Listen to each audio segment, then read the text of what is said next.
வணக்கம் மாணவர்களே, எல்லாரும் எப்படி இருக்கீங்க? இப்போ நம்ம இந்த வீடியோவில் என்ன பார்க்க போகிறோம்னா 4ஆம் வகுப்பு தமிழ் பாடத்தில் டேம் 1 நமக்கு 3வது பாடம் வந்து யார் தலைவர்ங்கிற பாடம் கொடுத்துருக்காங்க. இப்போ நம்ம இதற்கான ஆசாதனம் வந்து நம்ம பார்க்க போகிறோம். ஏற்கனவே நம்ம பாடம் 1 பாடம் 2 கான்செப்ட் போட்டிருக்கோம். அதை பார்க்கலாம். நம்ம சேனலில் இருக்குமே பாருங்கள்.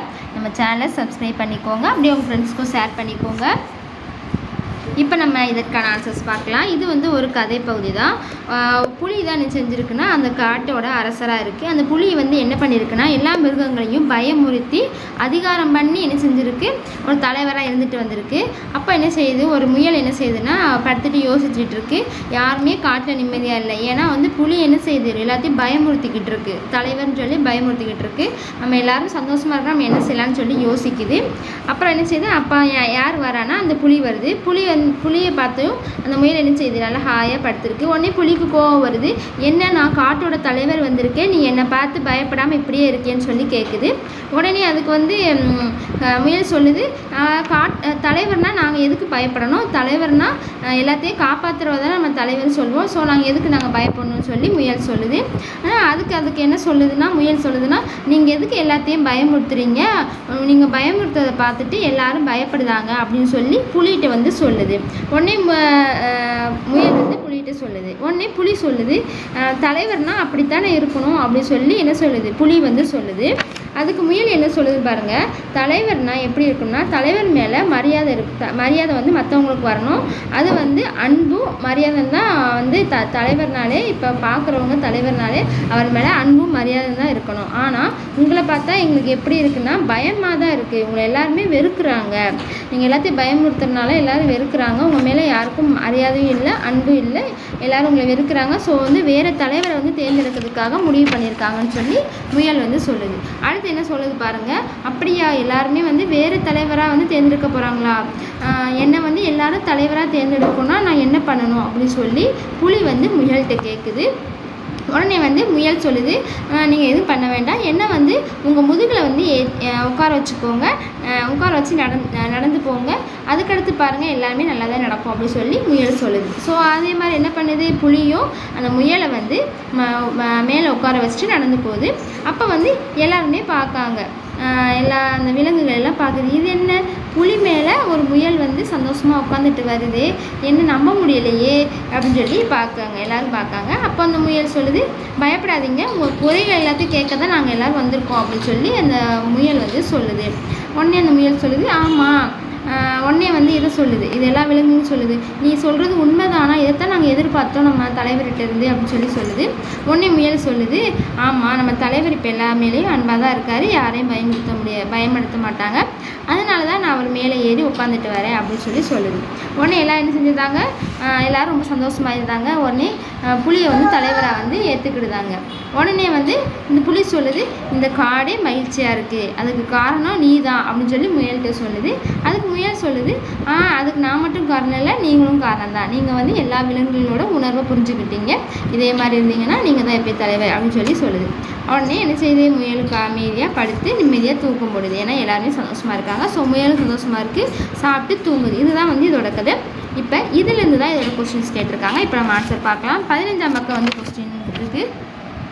சரியான விடையை தெரிவு செய்து எழுதுவோமாக. ஃபஸ்ட்டு, குறை இச்சொல்லின் எதிர்ச்சொல். குறையோட எதிர்ச்சொல் என்னது நமக்கு, நிறை. ஸோ நிறை எழுதிக்கோங்க. அடுத்து 2வது, இப்போதெல்லாம் இச்சொல்லை பிரித்து எழுத கிடைப்பது. ஆன்சர் வந்து இப்போது கூட்டல் எல்லாம். இதை வந்து பிரித்து எழுதணும். ஆன்சர் வந்து இப்போது கூட்டல் எல்லாம். 3வது, முடிய கூட்டல் இல்லையே என்பதை சேர்த்தெழுத கிடைக்கும் சொல். ஆன்சர் வந்து முடியவில்லையே. 3வதுக்கான ஆன்சர் வந்து முடியவில்லையே, சேர்த்தெழுத சொல்லியிருக்காங்க. அடுத்து 4வது, தேர்ந்து கூட்டல் எடுக்க என்பதை சேர்த்தெழுத கிடைக்கும் சொல். ஸோ இதை என்ன செய்ய சொல்லியிருக்காங்க, சேர்த்தெழுத சொல்லியிருக்காங்க. ஆன்சர் நமக்கு என்ன வரும், தேர்ந்தெடுக்க. ஆவன் ஆப்ஷன் இருக்கு, அதை வந்து குறிச்சிக்கோங்க. அடுத்து பாருங்கள், வினாக்களுக்கு விடையளிக்க கேட்டிருக்காங்க. ஃபர்ஸ்ட் ஒன் பாருங்கள், முயல் எதை பற்றி சிந்தித்தது. நான் கதை சொன்னேன், நீங்கள் கவனிச்சிங்கல்ல, முயல் எதை பற்றி சிந்திச்சுக்கிட்டு இருந்துச்சு. ஆன்சர் 13ஆம் பக்கம் இருக்குது பாருங்கள். ஃபஸ்ட்டு மேலே அதுக்கு ஹெட்டிங் கீழே ஒரு கொடுத்துருக்காங்களா, அதை வந்து எழுதிக்கோங்க. காட்டில் யாருக்கும் நிம்மதி இல்லை, எல்லோரும் மகிழ்ச்சியாக வாழ என்ன செய்யலாம் என்று சிந்தித்தது. எக்ஸ்ட்ரா இதை மட்டும் இது எழுதிக்கோங்க. காட்டில் யாருக்கும் நிம்மதி இல்லை, எல்லோரும் மகிழ்ச்சியாக வாழ என்ன செய்யலாம் என்று சிந்தித்தது. இதுதான் முதல் கொஸ்டினுக்கான ஆன்சர். அடுத்து இரண்டாவது கொஸ்டின், காட்டு விலங்குகள் அனைத்தும் மகிழ்ச்சியாக காரணம் என்ன? ஆன்சர் பாருங்கள், அதுக்கு என்ன ஆன்சர்? புலி என்ன செஞ்சிச்சு? மனம் மாறியது. அதனால் எழுதிக்கோங்க, புலி மனம் மாறியதால் விலங்குகள் அனைத்தும் மகிழ்ச்சியாக இருந்தன. புலி மனம் மாறியதால் விலங்குகள் அனைத்தும் மகிழ்ச்சியாக இருந்தன. இதுதான் இரண்டாவது கொஸ்டினுக்கான ஆன்சர். நெக்ஸ்ட்டு பாருங்கள், ஒலிப்பு முறைக்கு ஏற்ப சொற்களை நிரப்புக. ஸோ நமக்கு வந்து ஒவ்வொரு இல்லில் வந்து ஒரு கொடுத்துருக்காங்க, வால் வால் வால். இப்போ வந்து மூணுமே இல்லு தான். ஸோ ஆனால் வந்து ஒலிப்பு முறை வேறு, அதுக்கடுத்து பார்த்திங்கன்னா அதோட மீனிங்கும் வேறு. ஸோ அதே மாதிரி வர்ற எழுத்துக்கள் எல்லாத்தையும் எடுத்து சொல்லியிருக்காங்க. ஃபஸ்ட்டில் பாருங்கள், இந்த இல் கொடுத்துருக்காங்க. இந்த இல் வர்ற எழுத்துக்கள்லாம் இங்கே எங்கே இருக்கோ அதை எடுத்து எழுதணும். அடுத்து வந்து இதோட இல் எங்கே இருக்கோ அதெல்லாம் எடுத்து எழுதணும். ஸோ இந்த இல் வர்ற எழுத்து எங்கே இருக்கோ அதெல்லாம் எடுத்து எழுதியிருக்கும். ஸோ அதான் நான் எடுத்து எழுதியிருக்கேன். அதை அப்படியே பார்த்து நீங்கள் வந்து எழுதிக்கோங்க. எழுதிட்டிங்களா? அடுத்து பாருங்கள், எது முன்னே எது பின்னே அகர வரிசைப்படுத்த சொல்லியிருக்காங்க. ஸோ நம்ம கீழே கொடுத்துருக்காங்க பார்த்தீங்கன்னா, நம்ம அகர வரிசையில் எழுதுகிறோம். அதாவது இப்போ நமக்கு என்ன எழுத்து கொடுத்துருக்காங்க, இதில் வந்து பா வரிசையில் கொடுத்துருக்காங்க.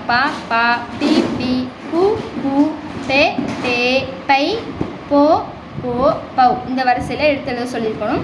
ஸோ ஃபஸ்ட்டு நமக்கு அப்போ பா வரிசையில் நமக்கு என்ன எழுத்து இருக்குன்னா பாட்டு இருக்குது. ஸோ அதை தான் நம்ம இங்கே கொடுத்துருக்காங்களா, அதை வந்து பாப்பா பிபி வரிசையில் நம்ம எழுதியிருக்கோம்.